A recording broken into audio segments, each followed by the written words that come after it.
I read somewhere, I think it was something you posted, that it's typically 2 years from the time to actually get diagnosed, from when you start seeing these issues with, time to see a doctor, neurologist, testing, all this kind of stuff. Is there a decision to decrease that time so that we can, even if we haven't necessarily clinically diagnosed, we can give them the supports earlier on in advance when the diagnosis takes what it takes, testing.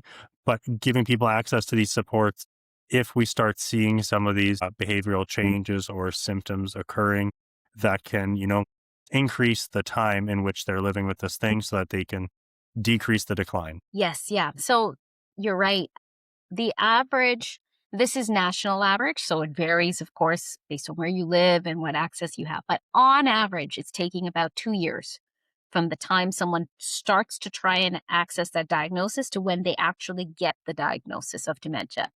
And even when they do, they're not always getting a specific clinical diagnosis. So they're being told they have dementia, but they're not necessarily being told what kind of dementia, what the progression will look like, what to expect.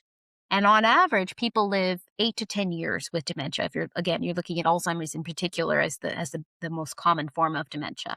There is a window of opportunity in that 2-year period to get access to rehabilitation, because that need doesn't change no matter what. Get access to understanding the kinds of lifestyle changes that can help the person, getting them access to disability supports, starting to think about home care, even starting to think about palliative care, because thinking about that doesn't mean end stage. That means starting to plan and know what you might want and putting those things in place. Power of attorney, getting a legal and medical power of attorney in place. Those are things you want to do during that period of time.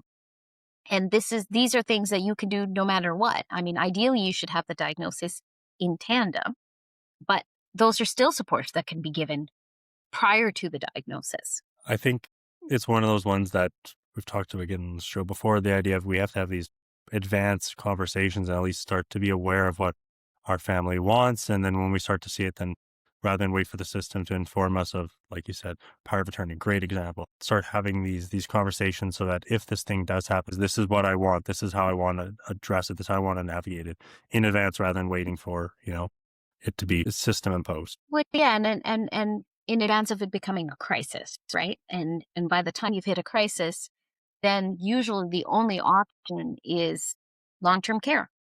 We know 80% or more of people do not want, they want to age at home or they want to age in a space that is appropriate. Long-term care is usually not the first place that people say they want to go to when they're aging, which is great. But then you got to plan. What does that mean financially? What does that mean in terms of the difficult decisions around caregiving and supports?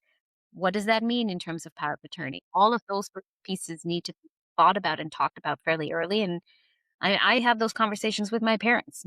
Neither of them are at that stage at all, but I've already started saying, like, let's plan this thing. What does that look like for you? What's important for you? Like, what's purposeful for you? So that when I have to make those decisions, I can make it in an informed way instead of under crisis. When you are making decisions under crisis, you are not making good decisions ever. Mhm. You can't intake all of the information and process it in a way that is beneficial.